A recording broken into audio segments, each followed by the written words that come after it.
என் சபை என்கிற என் அருமையான குடும்பமே, இன்றைக்கு கர்த்தருடைய வார்த்தை கேட்க வந்திருக்கிற உங்களை நான் வாழ்த்துகிறேன். இந்த ஆன்லைனில் பார்த்து கொண்டிருக்கிற என் சகோதர சகோதரிகளை கர்த்தர் உங்கள் குடும்பத்தை ஆசீர்வதிப்பாராக. பாருங்க, நம்மளுடைய தேவன் காரியங்களை வாய்க்கச் செய்கிற ஒரு தேவன். அவர் மேல் நாம் நம்பிக்கையாய் இருக்கும்போது அவர் என்ன செய்வாராம்? காரியங்களை வாய்க்க பண்ணுவாராம். பாருங்க, நம்முடைய வாழ்க்கையில் அநேக தோல்விகள் நம்முடைய வாழ்க்கையில் நேரிட்டதுனாலே இன்றைக்கி ஒரு நெகட்டிவான ஒரு வைப்போடு, ஒரு தாட்டோடு கூட இந்த இடத்துல காணப்படுகிறீர்கள். கர்த்தர் உங்களை பார்த்து சொல்லுகிறார், உன்னுடைய காரியங்களை நான் வாய்க்க பண்ணுவேன். உன்னுடைய ஒவ்வொரு தோல்விகளும் கர்த்தர் அதை ஜெயமாய் மாற்றி அமைக்க அவர் ஒரு காரியத்தை உங்களுக்காக செய்ய போகிறார். எத்தனை பேர் ஆமேன் சொல்ல விரும்புகிறீங்க? நீங்கள் அலைந்து திரிகிற, இனி வருகிற நாட்கள் அலைந்து திரிகிற காரியங்கள்லாம் உங்களுக்கு இருக்காது. காரணம், நீங்கள் துவண்டு போய் படுத்து கொள்ளும் தோல்விகளின் நாட்களும் ஆண்டவர் உங்களுக்கு கொடுக்க போகிறது இல்லை. விசுவாசிக்கிறீங்களா? அதற்கு பதிலாக கர்த்தராகிய நான் காரியங்களை உனக்கு வாய்க்கச் செய்வேன் என்பதை தேவன் பேசுகிறார். அன்பானவர்களே, பாருங்க, நம்மளை நேசிக்கிற தேவன் நம்மளுடைய ஒவ்வொரு சூழ்நிலைகளையும் அவர் சரி செய்து நம்முடைய காரியங்களை வாய்க்க பண்ண தகப்பன் விரும்புகிறார். நான் திரும்பவும் சொல்கிறேன், நம்மை நேசிக்கிற தேவன் நம்மளுடைய ஒவ்வொரு சூழ்நிலைகளையும் அவர் சரி செய்து, சில அந்த சூழ்நிலைகள், பிரச்சனைகள், அது எல்லாவற்றையும் சரி செய்து நம்முடைய காரியங்களை வாய்க்க பண்ணுவதற்காக ஒரு பெரிய அற்புதத்தை, அனுகூலமான வழிகளை நம்முடைய வாழ்க்கையிலே வரப்போகிற நாட்களிலே தேவன் கொடுக்க போகிறார். எத்தனை பேர் ஒரு ஆமேன்னு அந்த வார்த்தையை விசுவாசிக்கிறீங்க? பக்கத்தில் திரும்பி, அவரே காரியங்களை வாய்க்கச் செய்வார். சொல்லுங்க பார்க்கலாம். ஹல்லேலூயா. பாருங்க, இங்க இருக்கிற சிலர் உங்கள் இருதயத்திலே சொல்லி கொண்டு வந்திருக்கிறீங்க. என்ன தெரியுமா? இனி நான் முயற்சி செய்ய போகிறது அல்ல, நான் எதை செய்தாலும் அது தோல்வியிலேயே போய் முடிகிறதே. நான் எங்கே போனாலும் அந்த வழிகள் அது மூடப்பட்ட நிலைமையிலேயே காணப்படுகிறதே. நான் என்ன நன்மை செய்தாலும் அந்த நன்மைக்கு பதில எனக்கு ஏன் முன்னாடி ஒன்று பேசி பின்னாடி தீமையாக இவர்கள் பேசுகிறார்களே என்று சலித்து போன நிலைமையிலே நீங்கள் இங்கே ஆலயத்திற்கு வந்திருக்கிறதை கர்த்தர் அறிந்திருக்கிறார். ஆண்டவர் சொல்கிறாரு, நீ கவலைப்படாதே, உன் காரியங்களை வாய்க்கும்படி, அதை வாய்க்கச் செய்வதற்காக நான் உன்னோடு கூட இருக்கிறேன் என்பதை தேவன் சொல்லுகிறார். எத்தனை பேர் ஆமென் சொல்கிறீங்க? எத்தனை பேர் பல முயற்சிகளை செய்ததில் தோல்வி, பல நன்மைகளை செய்ததற்கு பதில் தீமை, பல காரியங்கள் முன் வந்து செய்யும் பொழுது அடைக்கப்பட்ட வாசல் கதவுகள், போராட்டம் மிகுதியின் நிலைமையிலே, சலித்து போன நிலைமையில் நீங்கள் இருக்கலாம். ஆண்டவர் சொல்கிறாரு, கவலைப்படாதே, அந்த காரியங்களை நான் வருகிற நாட்களிலே ஜெபிக்கிற உன் பக்கம், உன் வசமாக நான் காரியங்களை வாய்க்கச் செய்வேன் என்பதை கர்த்தர் சொல்லுகிறார். ஹல்லேலூயா. நாம் வாசிக்க கேட்கலாம். ஏசாயா தீர்க்கதரிசன புஸ்தகம் 43ஆம் அதிகாரம் 18ஆம் வசனத்தை வாசிங்கள். ஏசாயா 43:18. முந்தினவைகளை நினைக்க வேண்டாம், பூர்வமானவைகளை சிந்திக்க வேண்டாம். இதோ நான் புதிய காரியத்தை செய்கிறேன், இப்பொழுதே அது தோன்றும், நீங்கள் அதை அறியீர்களா? நான் வனாந்திரத்திலே வழியையும் அவாந்திர வெளியிலே ஆறுகளையும் உண்டாக்குவேன். ஆமென். நமக்காக அவர் வனாந்தரத்திலே வழியை உண்டு பண்ணுகிற தேவன். நமக்காக அவாந்திர வெளியிலே ஆறுகளை பாயச் செய்கிற தேவன். அன்பானவர்களே, அவர் சர்வ வல்லமையுள்ள தேவன் என்பதை நீங்கள் மறக்க வேண்டாம். தேவன் உங்களோடு கூட பேசுகிற ஒரு காரியம் என்னவென்றால், முந்தினவைகளை நீ நினைக்க வேண்டாம். ஆமென் சொல்லுங்க பார்க்கலாம். பூர்வமானவைகளை நீ சிந்திக்க வேண்டாம். இதோ நான் புதிய காரியங்களை செய்கிற உன்னுடைய தேவன் என்பதை தேவன் சபைக்கு இன்னும் உங்களோடு கூட இன்றைக்கு பேசிக்கொண்டிருக்கிறார். உங்களுக்கு சிறந்த உணவை ஆயத்தப்படுத்தி இருக்கிறார். அதை பெற்றுக்கொள்ள நீங்கள் தாமதிக்க வேண்டாம். எனக்கு அன்பானவர்களே, தேவன் நம்முடைய வாழ்க்கையில் நன்மையான காரியங்களை செய்து நம்மளை ஆசீர்வதிக்கப்பட வேண்டும் என்பதுதான் தேவன் அதை விரும்புகிறார். ஆனால் நாம் அந்த ஆசீர்வாதத்தை பெற்றுக்கொள்ள ஒரு தகுதியை வளர்த்து கொள்வதை விட்டுவிட்டு சில நடந்த காரியத்தை குறித்தே நமக்கு என்ன ஆகுதுன்னா கவலை.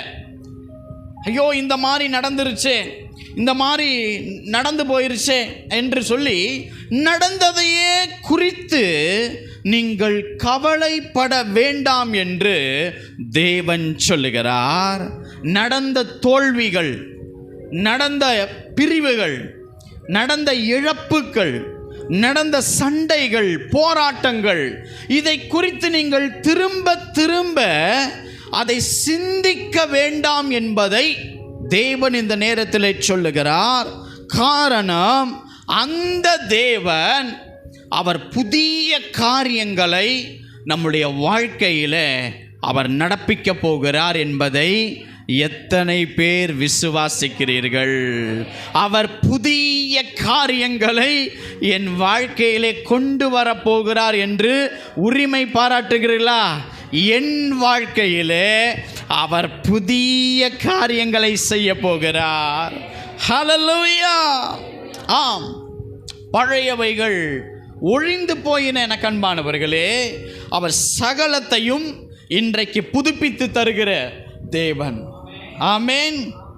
அவர் புதிய வழிவாசல்களை, புதிய துவக்கத்தை நம்முடைய வாழ்க்கையில் இன்றைக்கு திறந்து வைக்க போகிறார், துவங்கி வைக்க போகிறார்.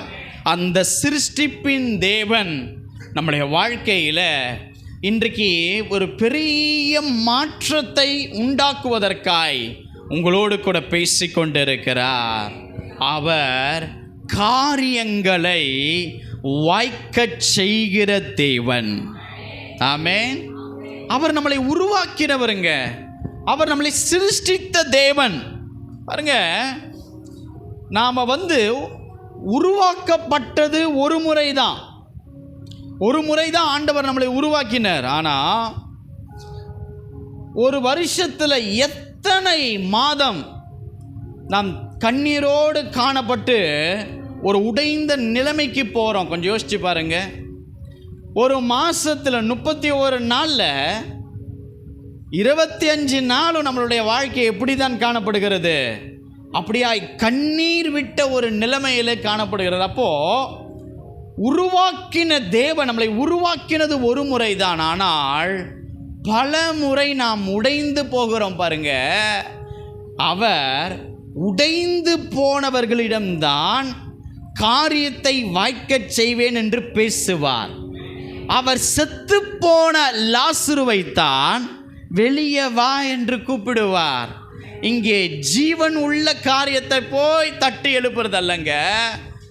அந்த காரியம் உடைந்தது, முடிந்தது, இனி நடக்காது என்று சொல்லுகிறதிலே போய் நடக்கும், வாய்க்கும், எழும்பு என்று சொல்லுகிற சர்வ வல்லமையுள்ள தேவனை சபை ஆராதித்து கொண்டிருக்கிறது. எத்தனை பேர் இன்னைக்கு உடைந்து போய் வந்திருக்கிறீங்க? கர்த்தர் உடைந்த உங்களுக்கு தான் பேசுகிறார். சமுதாயத்தினால் ஒதுக்கப்பட்ட உங்களுக்கு தான் பேசுகிறார். குடும்பத்தால் அற்பமாக எண்ணப்பட்ட உங்களுக்கு தான் ஆண்டவர் பேசுகிறார். அவர் சொல்லுகிறார், உன்னுடைய ஒவ்வொரு காரியங்களையும் நான் வருகிற நாட்களிலே வாய்க்க பண்ணுவதினால் நான் உன்னோடு கூட இருப்பதை அவர்கள் பார்க்கும்படி உன்னை ஆசீர்வாதத்தின் அடையாளமாய் நான் மாற்றுகிறேன் என்பதை தேவன் பேசுகிறார். விசுவாசிக்கிறவர்கள் ஆமேன் என்று பெற்றுக்கொள்வோம். ஹல்லேலூயா. புதிய ஆசீர்வாதமான நாட்களை நமக்கு கர்த்தர் வருகிற நாட்களிலே இன்றையில இருந்தே அவர் புதிய அனுகூலமான வாசல்களை நமக்கு திறப்பார். புதிய காரியங்களை நம்முடைய வாழ்க்கையில நடத்துவார் அன்பானவர்களே. ஏன்னா வசனம் சொல்லுது, அவர் மேல் நம்பிக்கையாயிரு, அவரே காரியத்தை வாய்க்க பண்ணுவாராம். அல்லேலூயா. நம்ம யார் மேல நம்பிக்கையா இருக்கணுமா? யார் மேல நம்பிக்கையா இருக்கணுமா? வீட்டில் இருக்கிற பொருள் மேலேயா, இல்லை நம்ம கொடுத்து உதவி செய்யணும்னு நினைக்கிறவர்கள் அவர்கள் எல்லாம் அன்பானவர்களே, நாம் நம்பிக்கையாக இருக்க வேண்டியது தேவன் பேரில். அதுவும் உங்களுக்கு நல்ல விசுவாசம் இருக்கும் பொழுது நீங்கள் கர்த்தரை நம்புறீங்க பாருங்க, அதை கர்த்தர் பெரிதாய் கவனிக்க மாட்டார். அதை கவனித்தாலும் அதை அமைதியாய் பார்த்து விட்டுடுவார். ஆனால் எப்பெல்லாம் உங்கள் வாழ்க்கையில் நீங்கள் விரும்பாத காரியங்கள், பிடிக்காத காரியங்கள், நீங்கள் உள்ளம் உடைகிற அந்த நிலைமையிலே உங்கள் நம்பிக்கையை அப்பொழுதுதான் தேவன் கண்ணோக்கி பார்க்கிறவராய் அவர் காணப்படுகிறார். பாருங்க, சில விஷயம்லாம் நமக்கு பிடிக்காது நடக்கும் பொழுது நம்முடைய விசுவாசம் சற்று அப்படியே வழி விலகிவிடும், நம்முடைய நம்பிக்கை அற்றுப்போன நிலைமையில வந்துடும். ஆனால் நான் உங்களுக்கு சொல்லுகிறேன், எது நடந்தாலும், என்ன நடந்தாலும், யார் கைவிட்டாலும் கர்த்தர் மேல் நம்பிக்கையாய் இருங்கள். காரணம், அவரே காரியங்களை வாய்க்கச் செய்கிற தேவன். எத்தனை பேர் ஆமென் சொல்றீங்க? கைகளை உயர்த்தி எது நடந்தாலும் சொல்லுங்க பார்க்கலாம். என்ன நடந்தாலும், யார் கைவிட்டாலும் நான் உண்மையே நம்புவேன் இயேசுவே. எத்தனை பேர் சொல்ல விரும்புறீங்க? நான் உண்மையே நம்புவேன். காரணம், கர்த்தர் மேல் நாம் இப்படி உடையும் பொழுது நம்பிக்கையாக இருக்கணும். அந்த நம்பிக்கை நம்முடைய வாழ்க்கையில் வாய்க்கச் செய்கிற ஆசீர்வாதங்களை கொண்டு வரும். அந்த ஆசீர்வாதத்தை நாம் பெற்றுக்கொள்வோம் அன்பானவர்களே. ஹல்லேலூயா. கர்த்தர் வருகிற நாட்களிலே உங்களுக்கு பல்வேறு விதமான காரியங்களை அவர் வாய்க்கச் செய்ய போகிறதை குறித்து என்னோடு கூட அவர் பேசினார். உங்கள் குடும்பத்தில் சில காரியங்களை பேசிக்கொண்டு இருக்கிறீங்க. இது நடந்தால் நல்லா இருக்கும், இதை தேவன் இதை சீரமைத்து கொடுத்தா நல்லா இருக்கும். உங்களுடைய வேலையை குறித்து சில காரியங்களை பேசிக்கொண்டு இருக்கிறீங்க, சொல்லிக்கொண்டு இருக்கிறீங்க. இந்த காரியம் இப்படி போய் இப்படி இருந்தால் நல்லா இருக்கும். உங்களுடைய பிள்ளைகளுடைய திருமண காரியமோ, வேலையின் காரியமோ, எதிர்கால திட்டமோ, எதை குறித்து நீங்கள் பேசினீர்களோ, கர்த்தர் சொல்றாரு, அந்த கதவின் ஆசீர்வாதங்களை நான் திறக்கிறது மாத்திரமல்ல, எத்தனை மாதங்களாய் வருடங்களாய் உனக்கு வாய்க்காமல் இருந்ததோ அவைகள் எல்லாம் இந்த நாளிலிருந்து உனக்கு வாய்க்க ஆரம்பிக்கும். காரணம், கர்த்தர் உன் அலைச்சல்களுக்கு ஏற்ற ஆசீர்வாதத்தை இன்றைக்கு சபையிலே கட்டளையிடுகிறார். ஹல்லேலூயா. ஆமென். கர்த்தர் காரியத்தை வாய்க்க பண்ணுவார். கவலைப்படாதீங்க. அது என்ன தடையா இருக்கட்டும், அது எப்பேற்பட்ட பெரிய மழையா இருக்கட்டும், அது வருவதற்கு வாய்ப்பே இல்லாமல் இருக்கட்டும், எதுவோ கவலைப்படாதீங்க. நீங்கள் கேள்விக்குறியோடு வைத்த சில ஜபங்களுக்கு கர்த்தர் பேசுகிறார். ஏன்னா நீங்கள் ஜெபிக்கும் போது கர்த்தருக்கு தெரியும் இந்த காரியத்தை இப்படி நல்லபடியாக நடத்தி கொடுப்பாரு அப்படிங்கிற உள்ள ஒரு உணர்வு இருந்தாலும் ஜெபிக்கும் பொழுது அப்படியே ஒரு மாதிரி லேக் ஆகும், யோசிப்போம், இது எப்படி பண்ணுவார், இது இப்படி அப்படின்லாம் யோசிப்போம். நான் சொல்கிறேங்க, கேள்விக்குறியாய் நீ பண்ணின ஜபங்கள், கேள்விக்குறியாய் நீ பேசின காரியங்கள், இதெல்லாம் சாத்தியமில்லாததாக தான் இருக்கும். ஆனால் நான் இயேசுவின் நாமத்திலே சொல்லுகிறேன், கர்த்தர் அவைகளை வாய்க்கச் செய்வார். ஏன்னா இவர் உடைந்ததில் போய் பேசுகிறவர், இவர் மரித்த கல்லறையை பார்த்து பேசுகிறவர், மரித்த சடலத்தை போய் தொட்டு பேசுகிறவர். அவர் வல்லமை என்ன செய்யும் தெரியுமா? காரியங்களை வாய்க்கச் செய்யும். அன்பானவர்களே, எத்தனை பேர் இன்னைக்கு கர்த்தருடைய வார்த்தையை விசுவாசிக்கிறீங்க? நான் சொல்கிறேன், இயேசுவின் நாமத்தில் இந்த செய்தியை கேட்டுக்கொண்டு இருக்கிற என் அருமை சகோதரன் சகோதரியோடு கர்த்தர் பேசிக் கொண்டு இருக்கிறார். சில காரியங்கள் எல்லாம் இப்படி கைகூடும் என்பது உங்களுக்கு தெரியாமல் இருக்கும். ஆனால் இப்படி கைகூட பண்ணிட்டாரேன்னு சொல்லி ஒரு மன மகிழ்ச்சியின் நாட்களுக்குள் கர்த்தர் சபையை கொண்டு வந்திருக்கிறார். கர்த்தர் ஒரு மன மகிழ்ச்சியின் ஒரு சிரிப்பொழியை உன் குடும்பத்திலே கர்த்தர் கொண்டு வர விரும்புகிறார்.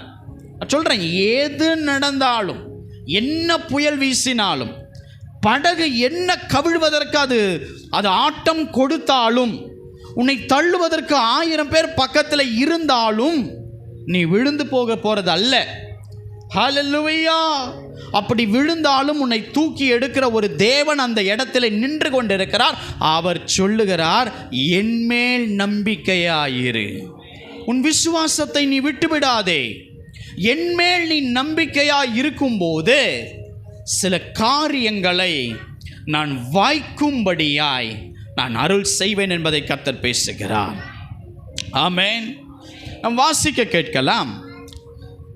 ஆதியாகமத்தின் புஸ்தகம் 18ஆம் அதிகாரம் 2ஆம் வசனத்தை வாசிங்கள். தன் கண்களை ஏறெடுத்து பார்க்கும்போது இதோ 3 புருஷர் அவருக்கு எதிரே நின்றார்கள். அவர்களை கண்டவுடனே அவர் கூடார வாசலில் இருந்து அவர்களுக்கு எதிர்கொண்டு ஓடி தரை மட்டும் குனிந்து. போதும். கர்த்தர் ஆசீர்வதிப்பாராக. நீங்கள் வேதாகமத்தை கீழே வைத்துக் கொள்ளுங்கள். பாருங்க, இந்த இடத்துல ஒரு சம்பவம் நடக்கிறது. ஒரு 3 புருஷர் ஆபிரகாம் இருக்கிற இடத்தின் வசமாய் அவர்கள் வருகிறார்கள்.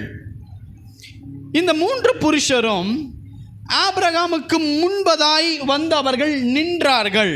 என்ன நடந்தது என்றால், ஆபிரகாம் இந்த 3 பேரை பார்த்தபோது அவருக்கு ரொம்ப சந்தோஷம்.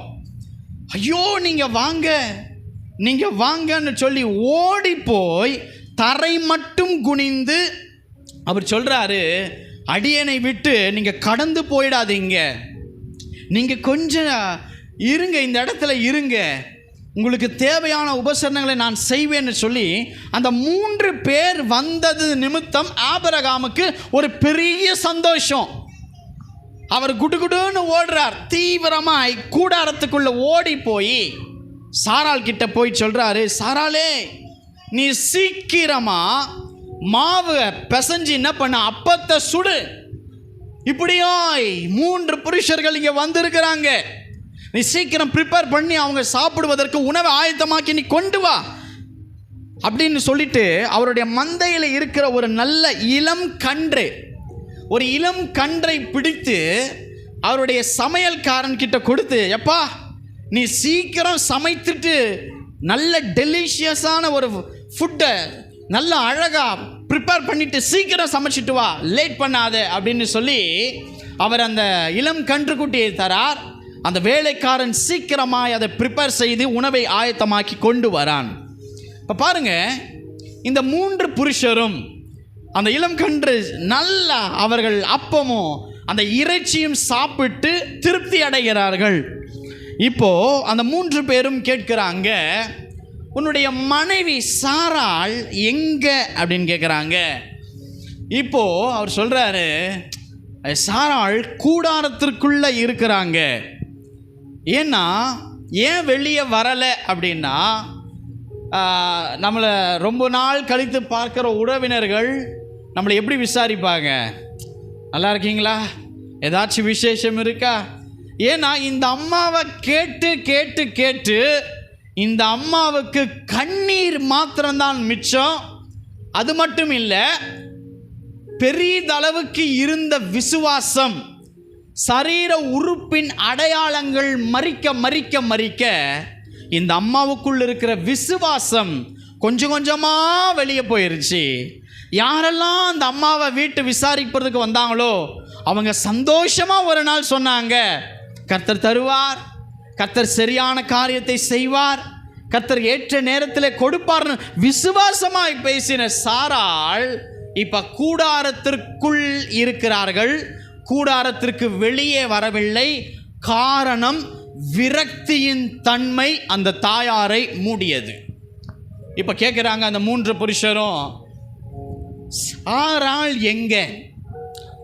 அப்போ அவர்ல ஒரு புருஷர் சொல்றாரு, ஒரு உற்பவ கால திட்டத்தில் நான் நிச்சயமாய் திரும்ப வருவேன், உன் மனைவிக்கு ஒரு குமாரன் இருப்பான் அப்படின்னு தீர்க்க தரிசனமா சொல்றாரு. இந்த அம்மா வெளியே வருவதற்கு பயந்துகிட்டு அந்த கூடாரத்தில் பின்பதாக போய் இவர்கள் ஆபிரகாமுக்கு என்ன வார்த்தையை சொல்லுகிறார்கள் என்பதை மறைமுகமாய் இந்த சாராள் கேட்டுக்கொண்டிருக்கிறாள். ஏன்னா எப்ப ஆபிரகாம் தேவனோடு பேசிட்டு வந்தாலும் இதே வார்த்தையைத்தான் சொல்றாரு. இந்த அம்மாவுக்கு இந்த வீட்டுக்காருடைய வார்த்தையை கேட்டு கேட்டு கேட்டு சலித்து போயிருச்சு. கொடுப்பார் கொடுப்பார் கொடுப்பார்னா எப்பதான் இப்போ கொடுப்பாரு அப்படிங்கிற அளவுக்கு இந்த அம்மாவுடைய மனநிலைமை மாறிடுச்சு. இப்போ புருஷன் சொல்லல, புருஷரை ஆசீர்வதிக்கும்படி 3 தேவ புருஷர்கள் வராங்க. அவரில் ஒருத்தர் சொல்றாரு, சாராள் ஒரு குமாரனை பெத்து எடுப்பாங்க. அல்லேலூயா.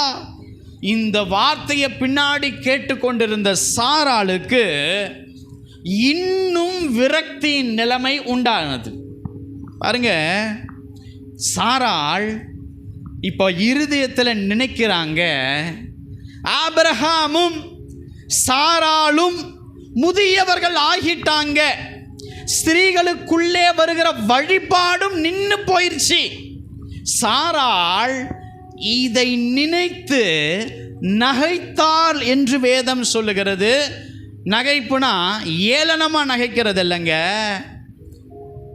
இனிமேலும் நடக்கும்னு சொல்றீங்களா அப்படின்ட்டு, இனிமேலும் இந்த காரியம் வாய்க்குமா, இப்படி ஜவ்வு மாதிரி இழுத்துக்கிட்டே போறீங்களேன்னு ஒரு விரக்தியின் சிரிப்பு அவங்களுக்குள் உண்டாகி அவங்க சொல்றாங்க, நான் கிழவி ஆயிட்டேன், என் வீட்டுக்காரர் வயதாயிட்டார், வயது முதிர்ந்தது, எனக்கு இந்த காரியம் நடக்குமோ என்றாள். சொல்றாங்க, எனக்கு இந்த காரியம் இனிமேலும் நடக்குமா? நான் நல்லா கவனிங்க, நம்முடைய வாழ்க்கையில் கர்த்தர் எப்போ ஆசீர்வதிக்க விரும்புவார் அப்படின்னா, அந்த காரியம் மரித்த நிலைமையிலே வர வேண்டும் என்பதை கர்த்தர் பொறுத்து காத்திருப்பார். இப்பொழுது சாராள் நினைக்கிறாங்க, இந்த காரியம் இனி நடக்குமோ? கர்த்தருக்கு இந்த நிலைதான் வேண்டும், ஒரு மனுஷனை, ஸ்திரீயை ஆசீர்வதிக்க. எத்தனை பேர் ஒரு ஆமேன் சொல்ல விரும்புறீங்க? ஹல்லேலூயா.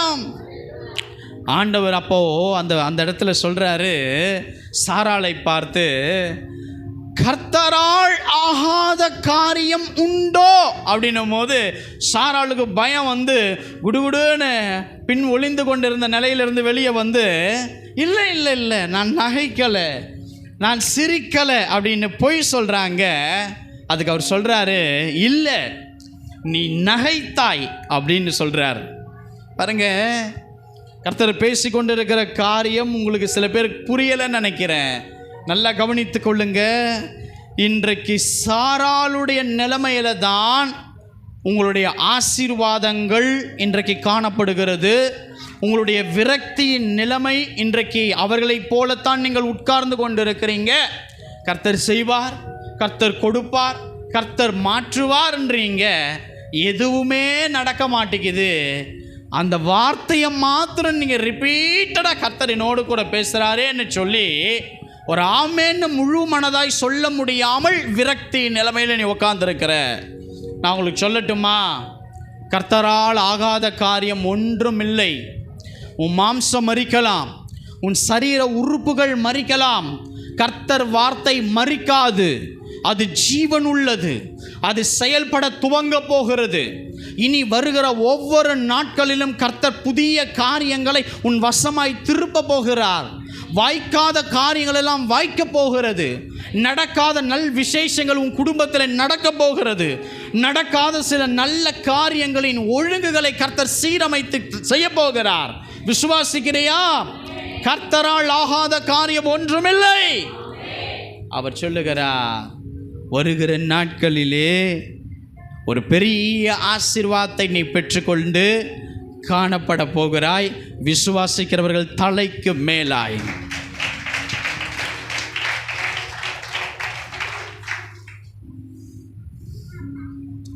நடப்பதற்கு எந்த பாசிபிள் இல்லைனாலும் கர்த்தரை நம்பி விசுவாசிங்க. உன்னுடைய விரக்தியின் நிலைமையை கர்த்தர் நீக்கி போட போகிறார். அன்பானவர்களே, அவர் மேலே நம்பிக்கையாயிரு. அவர் வார்த்தையின் மேலே நம்பிக்கையாயிரு. அவர் கொடுத்த தரிசனத்தின் மேலே நம்பிக்கையாயிரு. அவர் ஆச்சரியமான கதவுகளை மறித்த நிலையில் இருக்கிறதை அவர் திறக்க போகிறார். எத்தனை பேர் ஆமேன்னு சொல்கிறீங்க? அதாவது முடியாது, எவ்ரிதிங் இஸ் க்ளோஸ்ட், இனிமேல் வாய்ப்பு இல்லை, அவ்வளோதான் அப்படின்ற கதவை தான் தேவன் திறக்க விரும்புகிறார். அப்படி அனுகூலமான காரியத்தை கர்த்தர் செய்வார். நடந்தது என்ன தெரியுமா?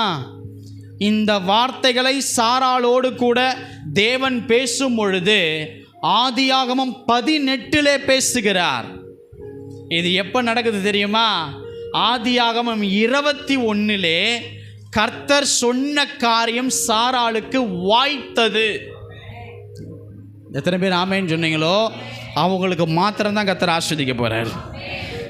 ஆதியாகமம் 18 சொன்னதை கர்த்தர் 21 வாய்க்க செய்தாருங்க. அவர் வார்த்தையில் வல்லமை உண்டு. அது காரியங்கள் வாய்க்க வைக்கும். எத்தனை பேர் ஒரு ஆமேன்னு சொல்கிறீங்க? நான் விசுவாசிக்கிறேன். கர்த்தர் புதிய ஆசீர்வாதமான துவக்கத்தை நமக்கு தரப்போகிறார். புதிய துவக்கம் என் வாழ்க்கையில் உண்டாகும். உங்கள் பிஸ்னஸில், உங்கள் வேலையில், உங்கள் கையின் பிரயாசத்தில், உங்களுடைய குடும்ப வாழ்க்கையில், உங்களுடைய பிள்ளைகளுடைய வாழ்க்கையில், உங்கள் பிள்ளைகள் படிப்பில், எல்லாவற்றிலும் கர்த்தர் துவக்கங்களை உண்டு பண்ணுகிறார். முடிவு நமக்கு காரியம் வாய்த்ததாய் இருக்க போகிறது. ஆமேன்னு சொல்லுங்க பார்க்கலாம். ஹல்லேலூயா.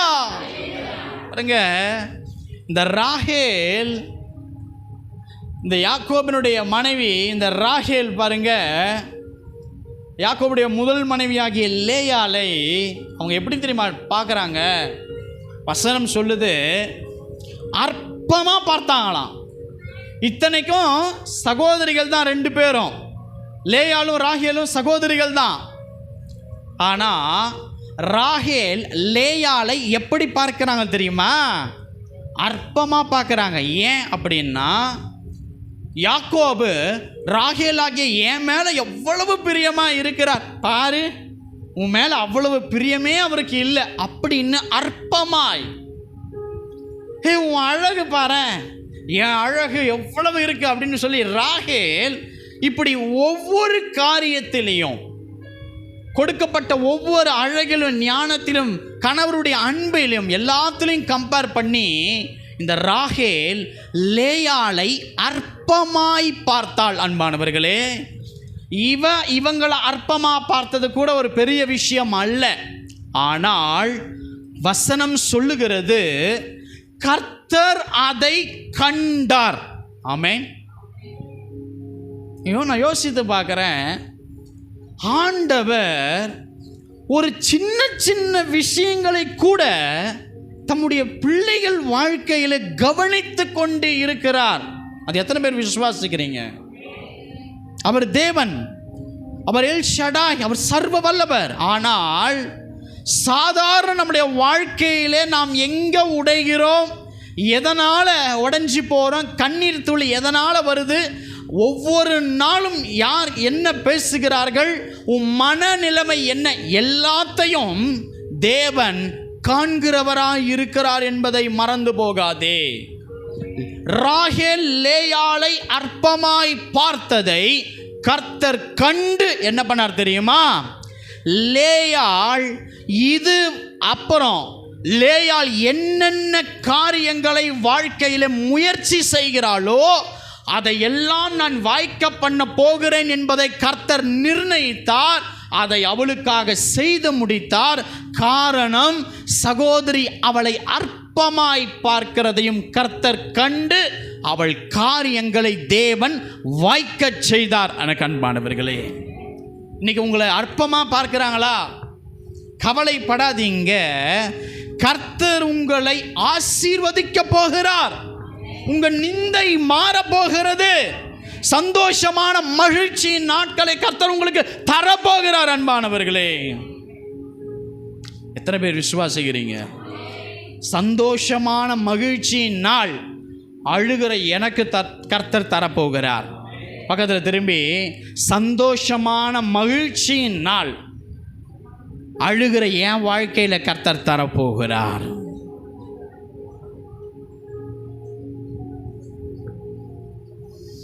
ஆமென். நம்ம 2 ஆசீர்வாதத்தை பார்த்தோம். ஒன்று, இந்த சாராளுக்கு கர்த்தர் வாய்க்கச் செய்தார், லேயாளுக்கு கர்த்தர் வாய்க்கச் செய்தார். இப்போ 3வது ஒரு காரியத்தை குறித்து நாம் தியானித்து முடிக்கலாம். ஆதியாகமம் 24ஆம் அதிகாரம் 2ஆம் வசனத்தை வாசியுங்கள். அப்பொழுது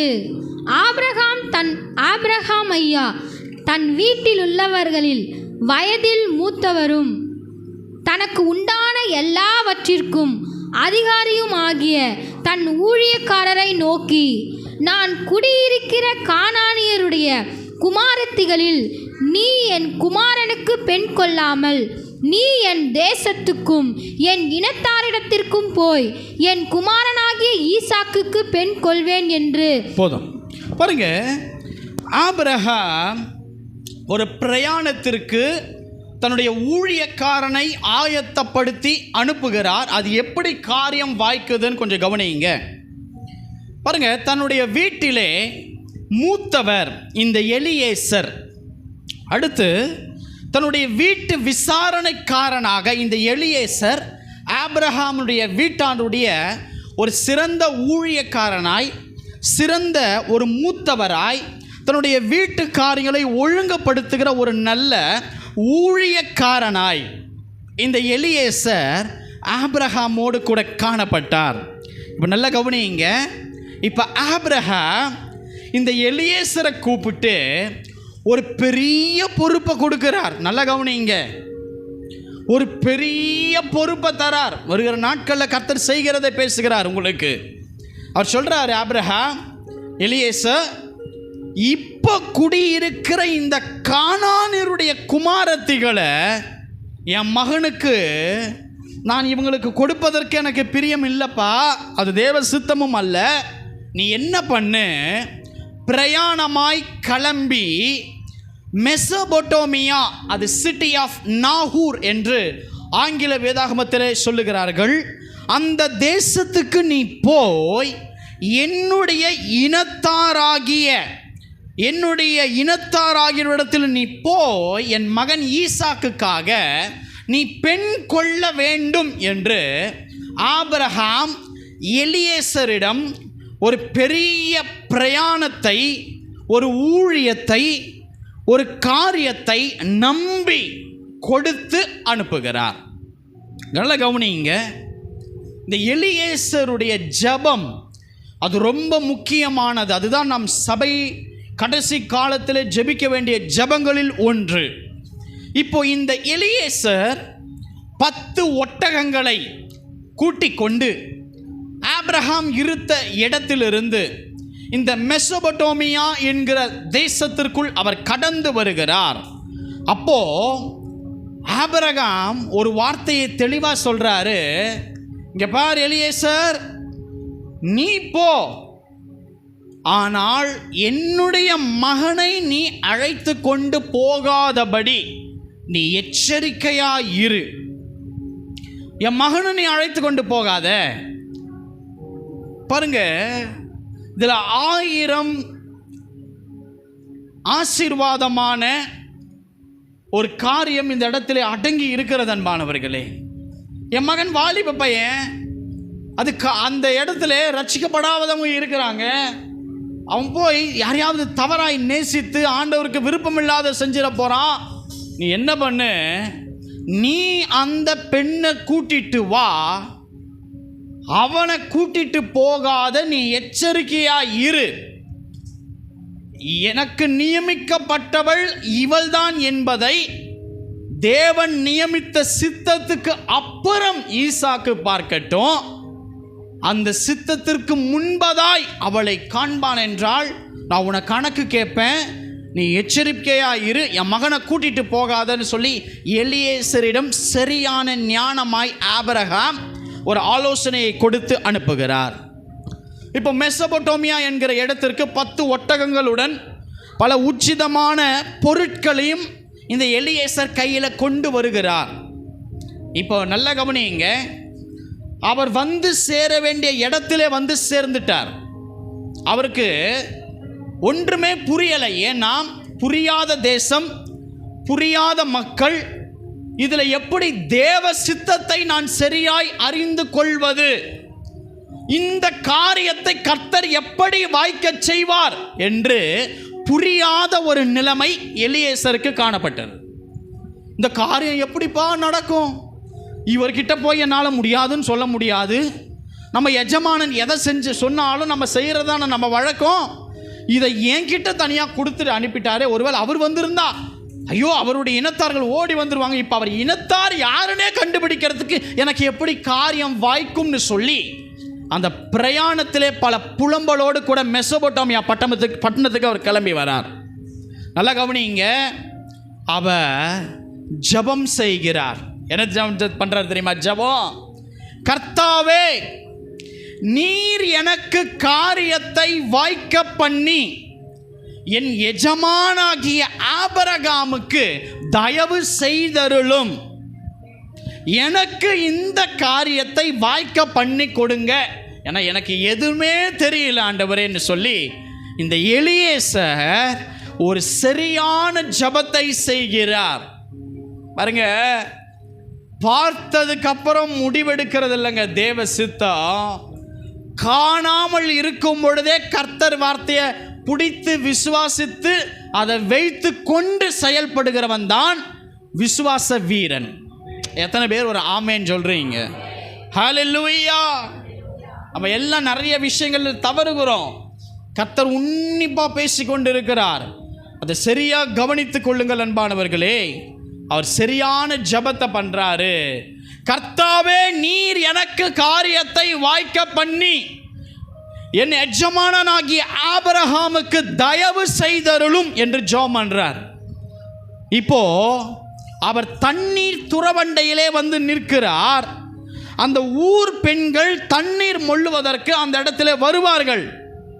அப்போ இவர் ஆண்டவரை நோக்கி ஒரு அடையாளத்தை கேட்கிறார்.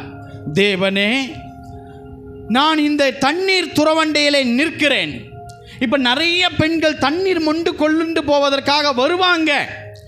நான் குடிக்க எனக்கு குடத்தில் இருக்கிற தண்ணீரை எனக்கு கொடுக்கறது மாத்திரமல்ல, என்னுடைய இந்த 10 ஒட்டகங்களுக்கும் தண்ணீர் வார்ப்பேன் என்று சொல்லுகிற பெண் தான் என் எஜமானனாகிய மகனுக்கு நியமிக்கப்பட்டவள் என்பதை நான் அறிவேன். இந்த அடையாளத்தை எனக்கு காட்டும் என்று சொல்லி ஜெபம் பண்றார். ஆமென். இந்த அடையாளங்களை கேட்டு ஜெபிக்கிற அனுபவம்லாம் நான் உங்களுக்கு இல்லை. அதெல்லாம் நாம் வளர்த்து கொள்ள வேண்டும் அன்பானவர்களே. இப்போ பாருங்க, ஈசாக்குக்கு கர்த்தர் குறித்திருக்கிற அந்த பெண்ணை எலியேசர் எவ்வளவு கரெக்டாய் அவர் கூட்டிட்டு வர வேண்டும் என்பது ஒரு பெரிய டாஸ்க்கு. நல்லா கவனிங்க, ஒருவேளை உங்கள் வீட்டுக்கு யாராவது விருந்தாளிகள் வராங்கன்னு வச்சுக்கோங்க. அந்த விருந்தாளிகள் உங்கள் பசங்கிட்ட போய் அங்கே பஸ் ஸ்டாப்பில் வந்துட்டாங்கன்னா போய் கூட்டிகிட்டு வாப்பா அப்படின்னா, எனக்கு யாருன்னே தெரியாது, எனக்கு ஃபோன் நம்பரும் இல்லை, அவங்க முகத்தை நான் பார்த்ததும் இல்லை, நான் போய் எப்படி கூட்டிகிட்டு வருவேன் அப்படின்னு சொல்லுவாங்கள்ல. அப்போது தெரியாது யாருன்னு, ஆனால் கூட்டிகிட்டு வரணும், இந்த பிரயாணம் இந்த காரியம் வாய்க்கணும் அப்படின்னா கர்த்தர் வெளிப்படுத்தினால் ஒழிய காரியம் வாய்க்காது அன்பானவர்களே. ஆனால் இந்த இடத்துல எலியேசருடைய ஜெபம் பாருங்க, அருமையான ஜெபம். நடந்து வசனம் என்ன தெரியுமா சொல்லுது?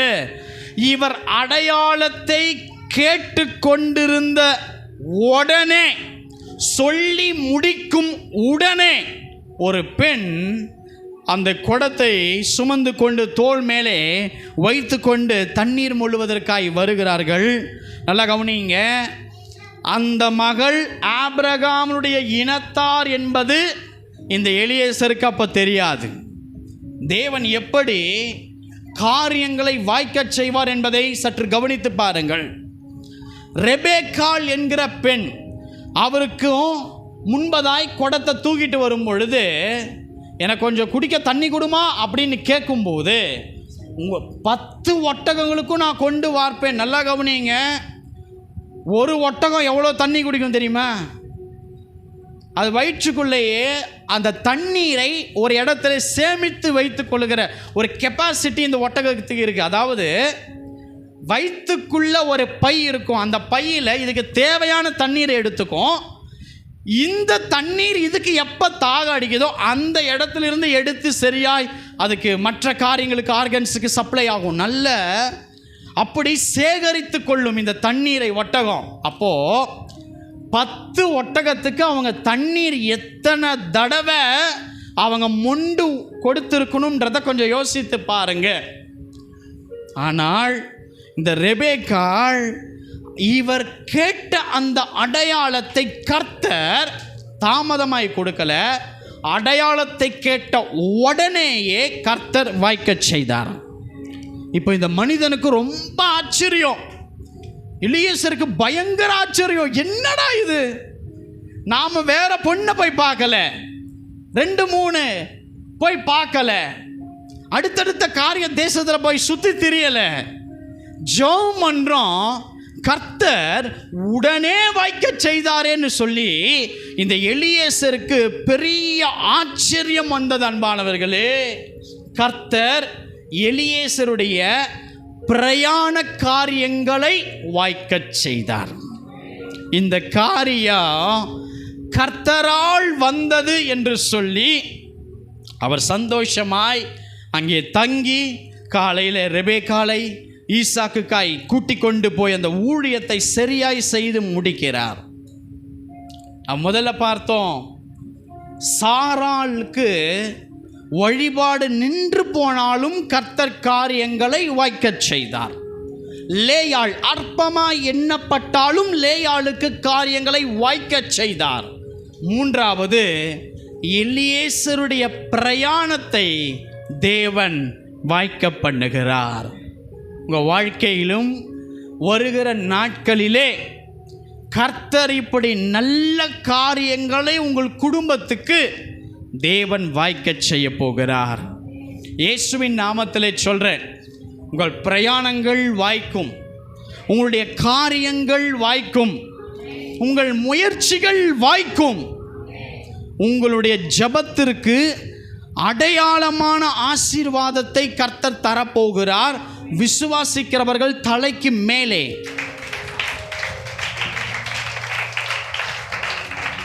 நான் இயேசுவின் நாமத்திலே சொல்லுகிறேன், குடும்பத்தில் இருக்கிற எல்லா பிரச்சனைகளுக்கும் ஆண்டவர் ஒரு முடிவை கொண்டு வந்து விட்டார். இன்னைக்கு எத்தனை பேர் விசுவாசிக்கிறீங்க? குடும்பத்திலே காணப்படுகிற சண்டைகள், போராட்டங்கள், பகைகள் எல்லாத்துக்கும் தேவன் முற்றுப்புள்ளி இன்னைக்கு வைக்கிறார். ஏன் அப்படின்னா, தீமையை கண்ட உன்னுடைய கண்கள் கர்த்தருடைய ஆசீர்வாதமான காரியங்களை பார்க்க வேண்டும் என்பது தேவனுடைய திட்டமாய் இருக்கிறது. கர்த்தர் புதிய காரியங்களை நடப்பிக்க போகிறார். எத்தனை பேர் ஆமேன்னு சொல்ல போறீங்க? உங்கள் முயற்சி வீணாக போகிறது இல்லை. ஆமேன். அவர்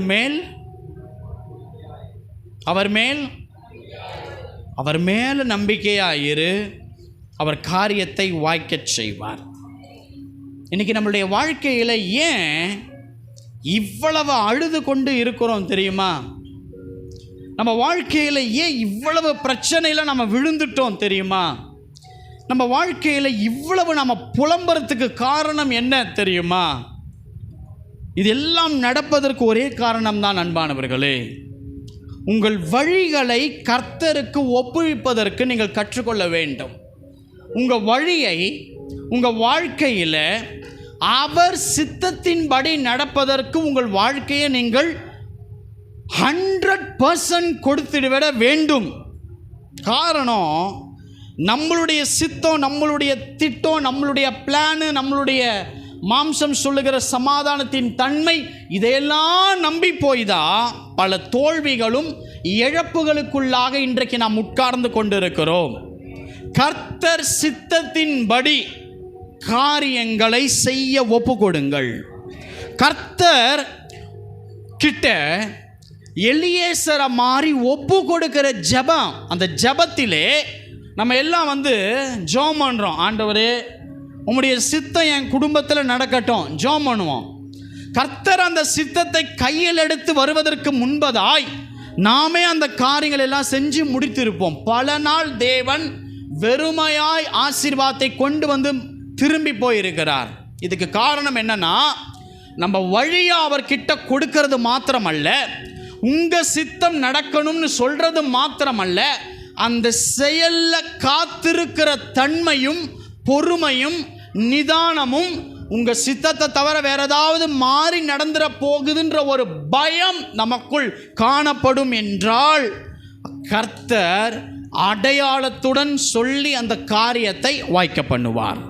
நாம ஓடின ஓட்டெல்லாம் போதும், குடும்பத்தை விட்டு, வேலையை விட்டு, பிள்ளைகளை விட்டு, கர்த்தரை விட்டு, சபையை விட்டு நம்ம ஓடின ஓட்டமெல்லாம் போதும். அன்பானவர்களே, தேவன் என்ன நினைக்கிறாரோ அந்த இடத்தின் மூளைக்கு நீ உன்னை ஒத்துழைத்தால்தான் உன் குடும்பம் ஆசீர்வாதத்தோடு அது கட்டப்படும். காரணம், நாம் நிறைய எடுக்கிற முயற்சிகளை சாத்தான் தோல்வி கொண்டு வருவான். ஆனால் அந்த தோல்வியினால் உன் விசுவாசம் போயிடும், அந்த தோல்வியினால் உனக்கு ஜெபம் போயிடும், அந்த தோல்வியினால் உனக்குள் இருக்கிற மன நிம்மதி போயிடும், அந்த தோல்வியினால் கர்த்தரை விட்டே போகும்படியாய் பிரிப்பான். அதனால தான் எலியேசர் அங்கிருந்து பிரயாணப்பட்டு உடனே வாய்த்தது நினைக்காத. அவர் டிராவல் பண்ணி வரும்போதெல்லாம் அவருடைய சிந்தை தேவ திட்டமான காரியத்தோடு நான் போக வேண்டும், தேவ திட்டத்தின் காரியத்தோடு நான் கொண்டு போய் எஜமான் கிட்ட நான் அவருடைய மகனிடம் சேர்க்க வேண்டும் என்கிற தேவ திட்டத்தை நான் சரியாய் செய்ய வேண்டும் என்கிற உணர்வு மாத்திரம் இல்லை, அதற்கு அர்ப்பணிக்கிற சுபாவத்துக்குள்ளாய் சபை வளர வேண்டும். என அன்பானவர்களே, எத்தனை பேர் கம்ப்ளீட்டா ஒப்பு கொடுங்க, ஆண்டவரே என் வாழ்க்கையில் சின்ன விஷயம் கூட என்னுடைய திட்டம் படியே வேணாம். ஏன்னா இத்தனை வருஷமா அதை பண்ணி தான் நம்ம தோத்துட்டோம், இத்தனை வருஷம் நாம் அதை செய்து தான் நம்ம உடைஞ்சிட்டோம். ஆனா ஆண்டவரே, நீங்க என்னை ஒப்பு கொடுங்கள் என்று சொல்லி முழு மனதோடு தேவ சித்தத்திற்கு ஒப்பு கொடுங்கள். அன்பானவர்களே, கர்த்தர் காரியத்தை வாய்க்க பண்ண போகிறார். நான் சொல்கிறேன், என்னுடைய பிரசங்கத்தை நான் ஒரு 5 நிமிடத்தில் மேல் இருக்க மாட்டேன், முடிச்சிடுவேன். ஆனால் தேவன் சொன்னதை நான் சொல்லுகிறேன், உன் வழிகளை அவருக்கு ஒப்புக்கொடு. நம்பர் 1, அவர் மேல் நம்பிக்கையாயிரு. நம்பர் 2, இந்த 2த்துல நீ உண்மையாயிருந்தா 3வது ஒரு ஆசீர்வாதத்தை கர்த்தர் செய்வார். அது என்னன்னா, உன் இருதயத்தினுடைய வேண்டுதல்களை தேவன் நிறைவேற்றுவார். இதை தெளிவாக என்னோடு கூட நேற்றைக்கு பேசினார்.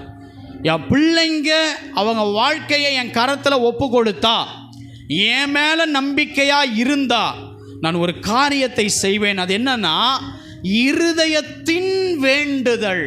அப்படின்னா என்ன தெரியுமா? வெளியே சொல்ல முடியாத பல வருஷம் போராடுகிற அன்னாள் ஜெபத்தை போல அந்த இருதயத்தின் வேண்டுதல்களாக ஜெபத்தை நான் அவர்களுக்கு வாய்க்க செய்வேன் என்பதை தேவன் சொன்னார். சொல்லட்டுமா? முடியாமல் இழுத்து கொண்டிருக்கிற காரியமெல்லாம் முடிவுக்கு வரும். கர்த்தர் நல்ல காரியங்களை கர்த்தர் வருகிற நாட்களை வாய்க்க செய்ய போகிறார். எத்தனை பேர் ஆமேன்னு சொல்கிறீங்க? நாம் திருவிருந்தில் கை கொள்ள போகிறோம். ஆண்டவர் நமக்கு கொடுக்கிற ஒரு பெரிய பாக்கியம் என்ன தெரியுமா அன்பானவர்களே? திருவிருந்து. எங்கெல்லாம் நாம் வழி விலகிறோமோ, எங்கெல்லாம் கர்த்தரை விட்டு நாம் தூர போயிருக்கிறோமோ, எங்கெல்லாம் நம்முடைய வாழ்க்கை சிதறி காணப்படுகிறதோ, எங்கெல்லாம் நாம் கர்த்தருக்கு விரோதமாய் பாவம் செய்தோமோ, அங்கே கர்த்தருடைய பிள்ளைகளுக்கு ஆண்டவர் ஒரு வாய்ப்பை கொடுக்கிற இடம்தான் திருவிருந்து. மியூசிக் ப்ளே பண்ணுங்க. ஆண்டவர் கொடுக்கிற அந்த வாய்ப்பு தான் திருவிருந்து. அன்பானவர்களே, உங்களுடைய பிள்ளைகள் ஒரு பெரிய தப்பு பண்ணிட்டாங்கன்னு வச்சுக்கோங்க, உங்கள் உற்றார் உறவினர்கள் கூட சொல்லுவாங்க, எவ்வளோ பெரிய துரோகத்தையும் பையன் பொண்ணு உனக்கு செஞ்சிருச்சு, நீ அவனை திரும்ப நீ ஏற்றுக்காத அப்படின்னு சில உறவினர்கள்லாம் சொல்லுவாங்க. ஆனால் அந்த தாயாரும் அந்த தகப்பனாரும் என்ன செய்வாங்கன்னா, அது என்னதான் இருந்தாலும் என்ன எதில் பிறந்தது, என் வயிற்றில் பிறந்தது, சேர்த்துக்கணும் நம்ம சேர்த்துப்போம். அப்போது ஆண்டவர் தம்முடைய பிள்ளைகளையும் அப்படித்தான் பார்ப்பார். பாருங்க, ஒரு கங்காரு தன்னுடைய குழந்தை கங்காருவை மடியில் வைத்து கொள்ளும்போது, சுமந்துட்டு இருக்கும் போது, பின்னாடி அதை வேட்டையாடுவதற்காய் ஒரு விலங்கு துரத்தினது. இது இந்த அம்மா என்ன பண்ணுச்சுன்னா, ஸ்பீடாக ஓடும் பொழுது தெரியாமல் அந்த மடியில் இருக்கிற குழந்தை கங்காரு வழுக்கி கீழே விழுந்து அந்த பாறையில் உருண்டு போய் அந்த மிருகத்திடம் மாற்றிக்கொள்ளுகிறது.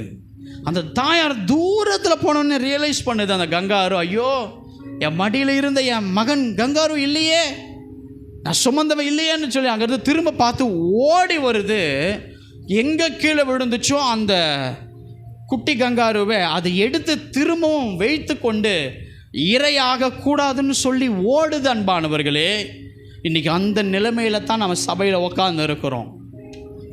1000 தலைமுறைகளுக்கும் இரக்கம் செய்கிற தேவன், உன் ஒரு அர்ப்பணிப்பால திரும்பவும் உன்னை சேர்த்து கொள்ளுகிற தேவன், அந்த இடம் திருவிருந்து. அன்பானவர்களே, கிறிஸ்து நமக்காக ரத்தம் சிந்தி இருக்கிறார், கிறிஸ்து நமக்காக மரித்திருக்கிறார், கிறிஸ்து நமக்காக ஜீவனை இழந்து உன்னை நேசிக்கிறேன் என்பதை சொல்லி இருக்கிறார். சிலுவையின் நிழலிலே நாம் வர வேண்டும். என்ன பாவம் செய்தாலும் இன்னைக்கு திருவிருந்து எடுக்கும் பொழுது, ஆண்டவரே, உமக்கு சித்தமில்லாத எல்லாம் என் கைகள் செய்தது, என் மூளை சிந்தித்தது, என் இருதயம் வாஞ்சித்தது, என் கால்கள் ஓடினது, எல்லாவற்றுக்கும் என்னை ஒரு விசை மன்னியும் என்று சொல்லி நீங்கள் இந்த திருவிருந்திலே ஒப்பு கொடுக்க வேண்டும். அன்பானவர்களே, கர்த்தரை துக்கப்படுத்தி இருந்தீங்கன்னா, கர்த்தரை விட்டுட்டு ரொம்ப தூரம் போயிருக்கிறீங்களா, விசுவாசத்தை விட்டுட்டீங்களா, பொறுமையை இழந்து பாவம் செய்துட்டீங்களா, கர்த்தர் உனக்கு ஒரு வாய்ப்பை தருகிறார்.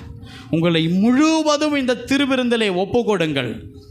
கிறிஸ்துவின் ரத்தம் என்னை புது சிருஷ்டியாக மாற்றணும்னு, என்னை புது மனுஷனாக மாற்றணும்னு நீ சொல்லும் பொழுது, ஒரு சாக்கடையை நல்ல சுத்தமான தண்ணீர் ஊற்றி கழுவுவதைப் போல உன்னை கழுவி சுத்தமாக்கி உன்னை அவர் மார்போடு அணைத்து கொள்ள இந்த திருவிருந்திலே அவர் காத்திருக்கிறார். மனம் திரும்பி எடு. எனக்கு அன்பான சகோதரனே, சகோதரியே, தகப்பனாரே, தாயாரே, உங்களை மேலே தேவன் வைத்திருக்கிற அன்பை தயவு செய்து புரிந்து கொள்ளுங்கள். அவர் காரியங்களை இனி வருகிற நாட்களிலே வாய்க்கச் செய்ய வேண்டுமானால் அவர் மேலே நம்பிக்கையாக இருக்கணும், அவர் சித்தத்தை நீ செய்யணும், அவர் மேலே முழு அன்போடு பயபக்தியோடு நீ காணப்படணும். அப்படி செய்யும் பொழுது உன் பாவம் நீங்கும். நீ பாதாளத்துக்கு போகிற படுக்கையை கர்த்தர் மாற்றுவார். உன்னை நீ சரியாய் ஒப்பு கொடுக்க வேண்டும் என்பதை தேவ ஆவியானவர் இந்த நேரத்திலே பேசுகிறார்.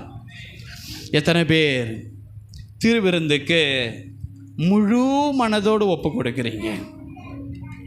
நல்லா கவனிங்க. இங்கே ஒப்பு கொடுக்கறது ரொம்ப ஈஸி. அதை காத்துக்கொள்ள கர்த்தர்கிட்ட கிருபை கேளுங்க. இப்போ திருவிருந்தின் போது எவ்வளவு கர்த்தரை கிட்ட சேர முடியுமோ, மன்றாட முடியுமோ, நீங்கள் சேர்ந்து கொள்ளுங்க. அந்த இளைய குமாரன் வீட்டில் எங்கள் அப்பா கூட இருக்கிற வேலையாளில் ஒருத்தனா என்னை வச்சுக்கப்பான்னு சொல்லி வந்தான்.